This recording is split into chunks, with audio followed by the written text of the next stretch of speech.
Bismillahirrahmanirrahim. Assalamualaikum warahmatullahi wabarakatuh. Kembali lagi anak-anak, setelah beberapa hari Bapak tidak membuat video karena ada berbagai kesibukan di sekolah. Jadi mohon maaf ya. Baik, di video kali ini kita akan belajar di pembelajaran tema 3, subtema 3, pembelajaran 2. Diperhatikan dan stay tune tetap di HP-nya. Jangan lupa kuota juga diisi. Mudah-mudahan kalian banyak kuotanya. Baik, kita lanjutkan belajarnya.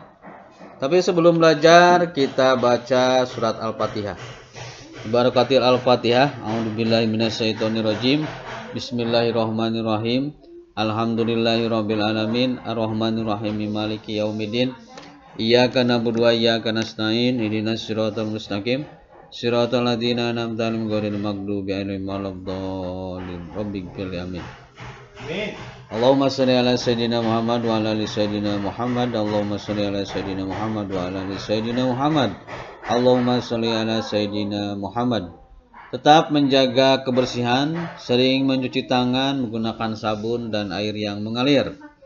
Jangan lupa jaga kebersihan lingkungan, baik di rumah, di lingkungan masyarakat. Tetap menjaga jarak, social distancing. Mohon maaf ya anak-anak, ada suara-suara yang kurang enak begitu dalam video ini. Malum di sekolah sedang ada pembangunan. Mudah-mudahan pembangunan di sekolah cepat selesai dan pandemik ini cepat selesai. Kita bisa bertemu bertatap muka dalam pembelajaran. Baik anak-anak, kita akan belajar tentang sejarah penemuan radio. Nah, tentunya kalian sudah tahu apa itu radio. Nah, salah satu radio ini adalah audio, sehingga kita bisa mendengarkan radio ini melalui beberapa hal. Ada siaran musiknya, ada siaran beritanya. Mudah-mudahan kalian sering menggunakan radio. Untuk memahaminya, kita baca buku tematik di tema 3, subtema 3, pembelajaran kedua. Kalian boleh buka buku paketnya. Nah, ini adalah Guglielmo Marconi adalah seorang penemu radio. Guglielmo Marconi, sang penemu radio, lahir di Bologna, Italia pada 25 April 1874. Sejak kecil ia menunjukkan minat pada bidang fisika dan elektro. Pada tahun 1895 ia memulai penelitiannya sampai menemukan telegraf tanpa kabel. Ini merupakan cikal bakal radio. Pada tahun 1897 Marconi mempresentasikan hasil temuannya. Alat komunikasi dengan menggunakan sinyal tanpa kabel mampu menjangkau jarak 19,3 km. Itulah radio yang hingga saat ini dirasakan manfaatnya oleh kita. Tahun 1901, Marconi berhasil membuktikan bahwa gelombang tanpa kabel temuannya tidak akan terganggu oleh lekukan bumi. Ia menyebarkan sinyal radio pertama sejauh 3.380 km sampai menyeberang Samudra Atlantik. Penelitian Marconi terus berkembang. Selain pemancar radio, ia menemukan perangkat komunikasi lain yang menggunakan gelombang tanpa kabel, yaitu telegram, radio, dan teknologi radar. Atas jasa yang sangat bermanfaat bagi perkembangan ilmu pengetahuan, Marconi menerima banyak penghargaan. Penghargaan antara lain Nobel di bidang fisika dan gelar kehormatan dari Kaisar Rusia. Nah, ini sejarah singkat dari seorang penemu radio, Guglielmo Marconi, berasal dari Italia. Berdasarkan teks di atas, jawablah pertanyaan berikut. Nah, nanti kalian tulis di buku tugas kalian setelah kalian membaca teks yang ada di buku paket ya. Oke. Nah, ini. Menurutmu, apa dampak penemuan Guglielmo Marconi bagi warga dunia? Nah, pendapatmu kalian tulis dampaknya ya. Tuliskan dengan bahasa dan kata-katamu sendiri. Selanjutnya, apa yang akan terjadi jika Guglielmo Marconi tidak menemukan radio? Nah, diskusikan jawabanmu dengan seorang teman atau dengan saudara atau dengan kakak kalian, boleh didiskusikan. Apa yang akan terjadi jika tidak ditemukannya radio? Oke, anak-anak? Ya, Bapak kira kalian bisa menganalisa dari setiap cerita yang kalian baca dan memahami.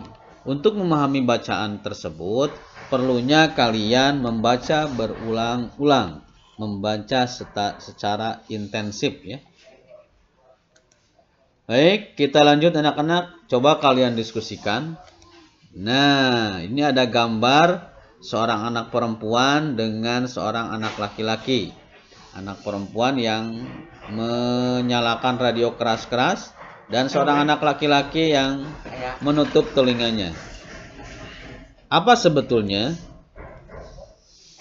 Pernahkah kamu mendengarkan radio? Apa yang biasanya kamu dengarkan melalui radio? Lani suka sekali mendengarkan berbagai lagu dari stasiun radio.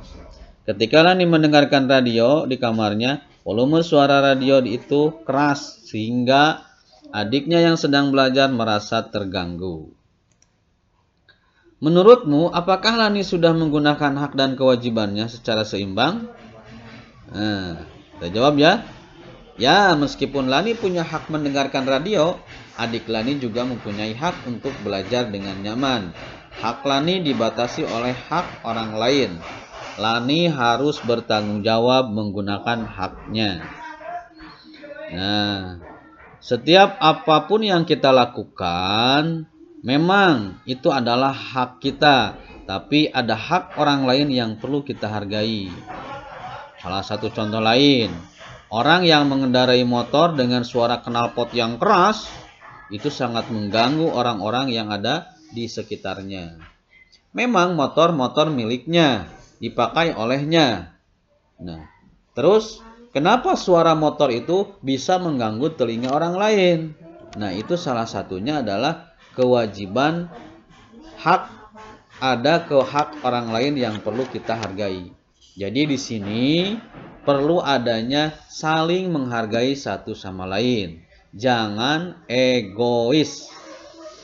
Oke, kita lanjut ya anak-anak. Nah, hak dan tanggung jawab. Coba kita pelajari. Hakku dan tanggung jawabku di rumah dan sekolah adalah sebagai berikut.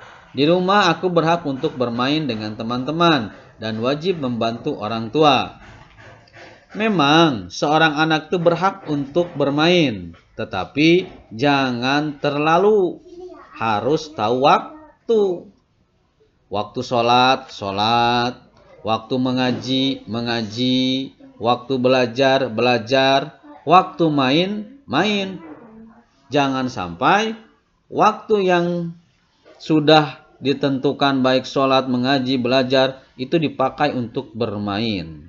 Ya, jangan sampai kalian menyesal di kemudian hari. Oke guys? Oke. Dan jangan lupa turuti apa yang disarankan oleh orang tua kalian. Jangan suka menentang, melawan. Ya, apalagi orang tua kalian sampai menangis. Sungguh dosa besar itu ya. Bapak yakin kalian seorang anak siswa yang soleh dari CBM. Bapak memberikan kepercayaan kepada kalian agar menjadi anak yang bertanggung jawab, memiliki hak dan tanggung jawab. Ya. Hak yang perlu dilakukan. Sekarang di sekolah, aku berhak memperoleh rapor belajar dan wajib belajar dengan rajin. Ada hak. Nah, hak mendapatkan rapor. Nah, di masa pandemik ini sebetulnya Bapak tidak bisa melihat langsung bagaimana cara kalian belajar ya. Maaf guys ya, ini banyak suara-suara yang tidak diinginkan. Jadi terganggu sekali ya guys. Anak-anak, malumlah sedang pembangunan. Ya. Oke, kalian berhak mendapatkan rapot hasil belajar kalian selama pandemik ini ya. Tapi kalian juga harus punya kewajiban. Harus kewajiban dulu apa hak dulu? Kewajiban dulu. Belajar dulu. Belajar di rumah. Begitu guys. Ya. Jadi jangan mentang-mentang oh saya ulin dina kayak gimana. Gak bisa seperti itu. Karena semua kalian yang mengerjakan tugas dari Bapak, yang mengirimkan tugas, baik tugas ke sekolah dikirimkan ataupun di rumah, secara dipoto dan semua, itu terekam semuanya. Dan terutama absen ya. Jadi sekali lagi Bapak tekankan, kewajiban kalian sebagai siswa, baik dalam masa pandemik ini adalah belajar di rumah. Oke? Oke, terima kasih ya. Terima kasih yang sudah belajar, yang tidak belajar tidak terima kasih. Baik anak-anak, kita lanjutkan belajarnya. Nah, dampak jika bertanggung jawab adalah mampu meraih prestasi yang cemerlang. Manfaat kewajiban adalah untuk membentuk pribadi yang bertanggung jawab dan berbudi pekerti luhur. Nah, intinya kalau kalian rajin belajar, maka insya Allah cita-cita kalian akan berhasil. Tapi kalau kalian banyak main, jangan harap kalian bisa meraih cita-cita kalian. Proses itu tidak akan membohongi hasil. Kalau kalian proses hari ini belajar dengan rajin, insya Allah hasilnya juga tidak akan membohongi. Kalau kalian belajar dengan hanya orang tua saja malah kalian main, itu tidak akan membohongi hasil yang akan kalian peroleh. Oke? Nah, banyak manfaat dan kewajiban untuk membentuk pribadi yang bertanggung jawab dan berbudi pekerti luhur. Nah, bagaimana dampak jika tidak bertanggung jawab? Nah, tidak akan mampu meraih masa depan yang cerah. Oke? Jadi kesimpulannya, kewajiban adalah hal yang mengikat untuk dilakukan. Kewajiban erat kaitannya dengan hak.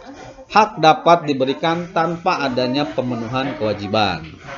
Nah, oleh karena itu, laksanakan kewajiban dulu, baru menerima hak. Dalam Al-Quran surat Al-Fatihah, Iyyaka na'budu wa iyyaka nasta'in.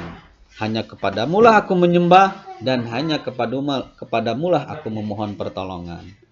Jadi laksanakan dulu kewajiban, baru menerima hak. Oke guys, anak-anak. Oke, kita lanjut ya. Santuy saja belajarnya. Tinggal kalian lihat video saja. Apabila ada yang baru masuk, silahkan lihat video-video Bapak dari awal. Pembelajaran dari awal semua Bapak kirimkan dalam sebuah video YouTube ya. Tinggal kalian punya kuotanya saja. Oke, guys, kita lanjut ya. Nah, ini gambar radio ya. Tahukah kamu mengapa tombol radio berbentuk lingkaran? Yo, siapa yang tahu? Apa yang terjadi jika bentuknya bukan lingkaran? Segitiga, segi empat. Ayo kita pelajari lebih lanjut tentang lingkaran. Pada pertemuan sebelumnya, kamu sudah belajar tentang luas dan keliling lingkaran. Sekarang kalian coba berlatih soal-soal tentang lingkaran. Nah, soal-soal ini ada di buku paket tema 3, subtema 3 pembelajaran kedua ya. Jadi kalian tinggal dibuka saja. Silakan kalian isi dulu soal-soal, pecahkan masalah soal-soal ini. Nanti kalaupun ada yang tidak dipahami, kalian bisa tulis di kolom komentar ya. Kirimkan. Nanti insya Allah akan Bapak buka ya. Oke anak-anak, ini soalnya nomor 1 sampai dengan nomor 5. Kita lanjut ya. Nah, terima kasih. Oke, terima kasih pembelajaran hari ini Bapak cukupkan sekian. Mudah-mudahan ada manfaatnya. Billahi taufiq wal hidayah. Assalamualaikum warahmatullahi wabarakatuh. Salam kesehatan.